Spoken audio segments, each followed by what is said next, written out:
Hello friends, स्वागत है आपको आपके अपने यूट्यूब चैनल स्टडी विद तबारक में। तो दोस्तों, हम लोग पढ़ रहे थे क्लास 12 के पॉलिटिकल साइंस। तो उसका चैप्टर फर्स्ट हमने पढ़ा था, जिसका टाइटल था शीत युद्ध का दौर। तो शीत युद्ध के दौर के बारे में हम लोगों ने जाना था, अमेरिका और सोवियत संघ के बारे में। तो दोस्तों, आज हम लोग जानेंगे कि कैसे सोवियत संघ का विघटन हो गया और शीत युद्ध समाप्त हो गया। तो हम लोग ये चैप्टर पढ़ेंगे। ये चैप्टर का टाइटल है दो ध्रुवीयता का अंत। यानी दो ध्रुवीयता, कौन कौन दो ध्रुव था? एक ध्रुव सोवियत संघ और दूसरा संयुक्त राज्य अमेरिका। तो हम लोग जानेंगे कि किस प्रकार सोवियत संघ का विघटन हो गया। तो चलिए चैप्टर को शुरू करते हैं। इस चैप्टर में हमारा पहला टॉपिक है सोवियत प्रणाली।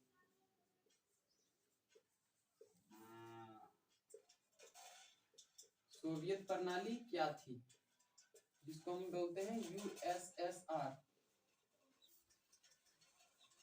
तो सोवियत प्रणाली रूस में हुई 1917 की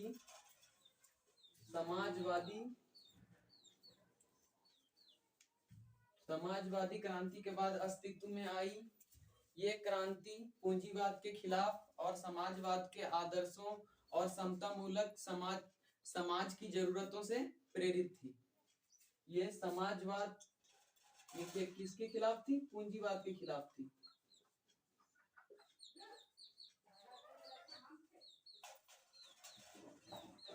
ठीक है। उसके बाद सोवियत प्रणाली अस्तित्व में आई। तो ये था हमारा सोवियत प्रणाली। और आगे का हमारा टॉपिक है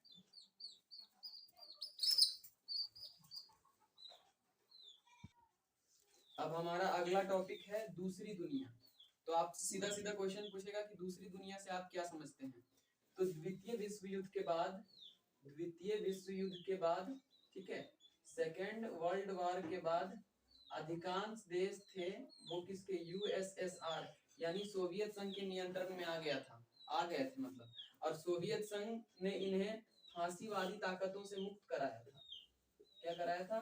फांसीवादी ताकतों से मुक्त कराया था। और फलस्वरूप इनकी जो सामाजिक और राजनीतिक व्यवस्था है, ये इन्हें सोवियत संघ के समाजवादी मॉडल के आधार पर आधारित किया गया था। यानी इन देशों की सामाजिक और आर्थिक जो व्यवस्था है, यूएस सोवियत संघ के समाजवादी तर्ज पर ढाला गया था। इन्हें सोवियत संघ के देश अथवा दूसरी दुनिया के देश भी कहते हैं। और अब हमारा अगला टॉपिक है बर्लिन की दीवार। तो बर्लिन की दीवार को हम बोल सकते हैं कि ये शीत युद्ध की प्रतीक थी। शीत युद्ध की प्रतीक बोल सकते हैं हम इसे, शीत युद्ध की प्रतीक। बर्लिन की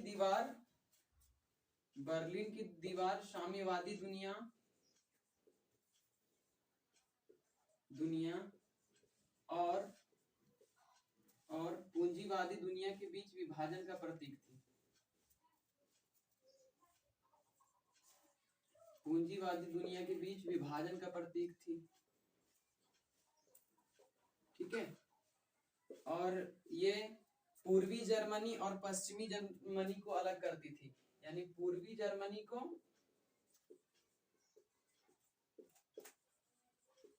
पश्चिमी जर्मनी से अलग करती थी।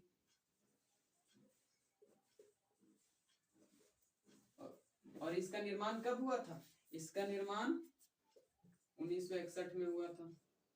ठीक है। और ये जो दीवार है वो लगभग, ये जो दीवार है पूर्वी जर्मनी को पश्चिमी जर्मनी से अलग करती थी। और ये जो दीवार है वो लगभग 150 किलोमीटर लंबी थी और 28 वर्षों तक खड़ी रही।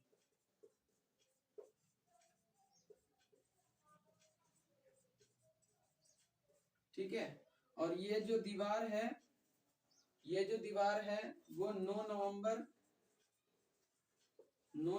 1989 को तोड़ दिया गया।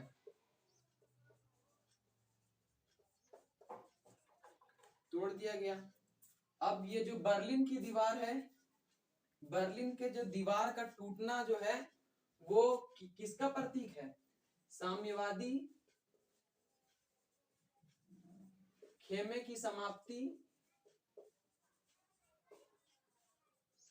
समाप्ति और जर्मनी की एकीकरण।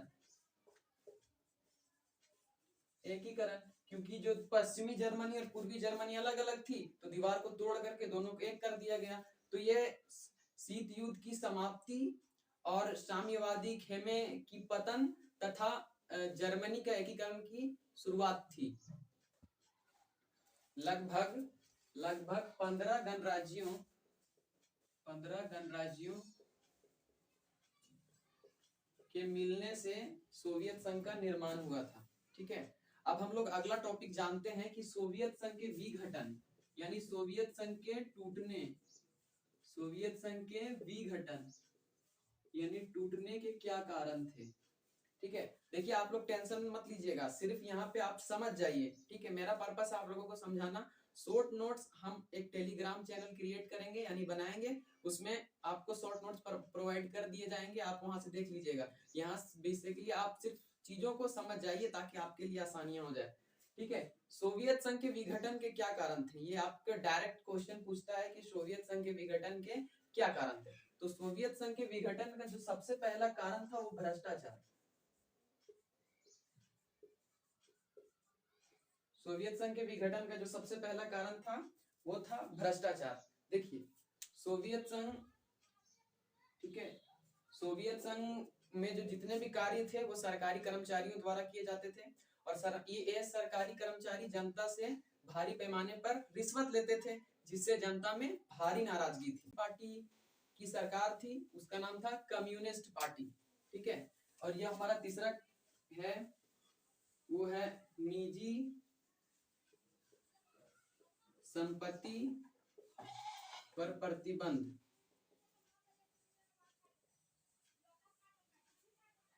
सोवियत संघ में निजी संपत्ति रखने का कोई अधिकार नहीं था।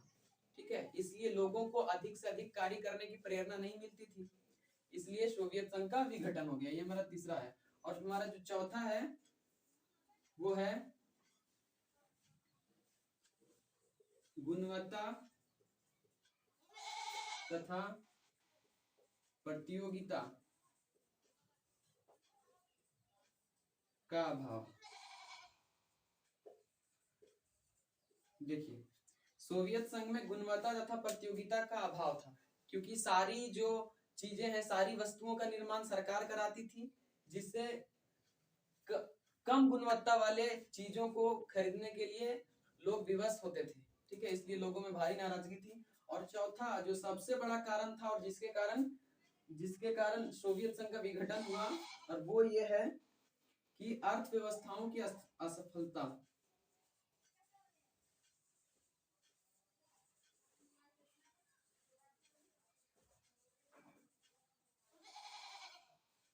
अर्थव्यवस्था की असफलता क्या है कि सोवियत संघ में जितने भी धन संपत्ति थे वो सब सैन्य खर्च पे लगा दिए गए। सैन्य खर्च और सैनिकों के जूते हथियार वगैरह खरीदने के लिए सारे धन लगा दिए, और लोगों के जो जीवन स्तर है वो काफी नीचे के नीचे गिरता गया। लोगों के विकास पे कोई ध्यान नहीं दिया गया, इसलिए इन सभी कारणों की वजह से सोवियत संघ का विघटन हो गया। अब हमारा अगला जो टॉपिक है वो है मिखाइल गोर्बाचेव।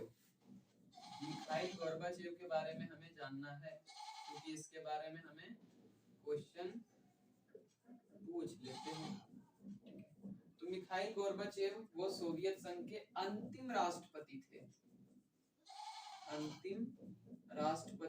सोवियत संघ के अंतिम राष्ट्रपति। और ये राष्ट्रपति कब बने थे? 1985 में यानी 1985 में। ठीक है, और ये सोवियत संघ में सुधार के लिए, सोवियत संघ में बदलाव के लिए दो सुधार किए थे। पहला क्या है? पहला किए थे ग्लासनोस्त,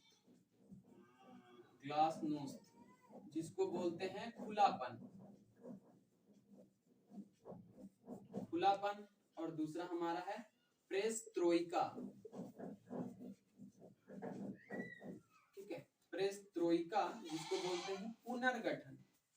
या पुनर्संरचना। अब जानते हैं कि मिखाइल गोर्बाचेव ने ग्लासनोस्ट के अंतर्गत कौन कौन से बदलाव किए या सुधार किए, और प्रेस्ट्रोइका के अंतर्गत यानी पुनर्गठन के अंतर्गत कौन से बदलाव किए या सुधार किए। अब देखते हैं कि ग्लासनोस्ट यानी खुलापन, इसका मतलब होता है खुलापन के तहत मिखाइल गोर्बाचेव ने क्या क्या सुधार किए। तो इसके तहत मुख्यतः 4 सुधार किए, ठीक है, 4 सुधार किए। तो चारों सुधारों को हम लोग जान जाते हैं। पहला सुधार था कि अपने इच्छानुसार राजनीतिक दल बनाने का अधिकार। पहले तो एक ही दल था, कम्युनिस्ट पार्टी, ठीक है। अब क्या है कि अपने इच्छानुसार राजनीतिक दल बनाने का अधिकार मिखाइल गोर्बाचेव ने दे दिया। दूसरा यह है कि समाचार पत्र पत्रिकाओं से सरकारी नियंत्रण हटा दिया। इसका मतलब क्या है कि विचार अभिव्यक्ति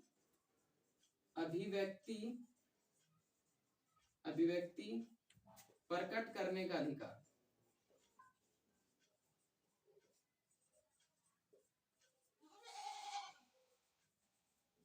ठीक है, अभिव्यक्ति प्रकट करने का अधिकार दे दिया। और अब तीसरा क्या है कि धार्मिक स्वतंत्रता भी दे दिया, आप जो धर्म चाहें माने, ठीक है।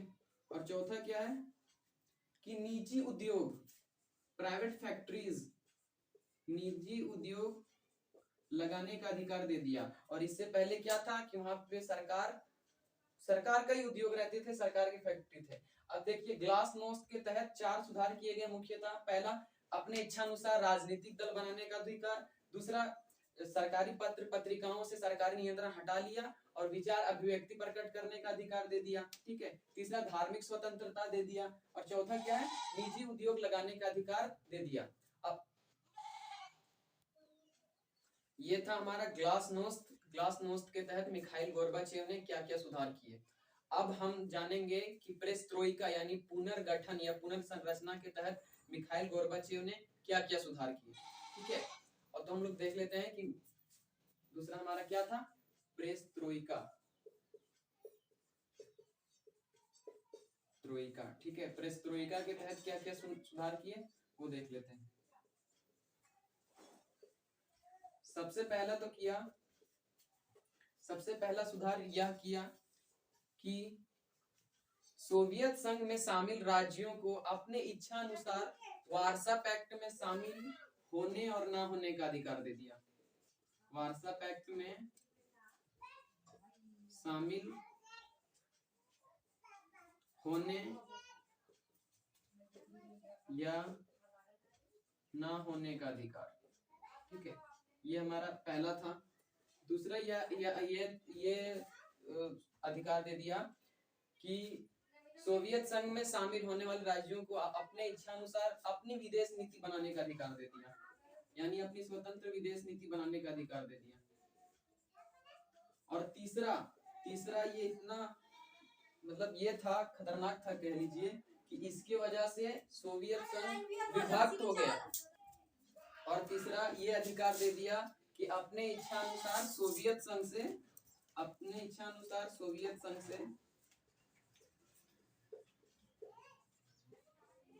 अलग होने का अधिकार दे दिया, अलग होने का अधिकार। बस ये सुधार लागू करना था कि सोवियत संघ कई भागों में विभक्त हो गया।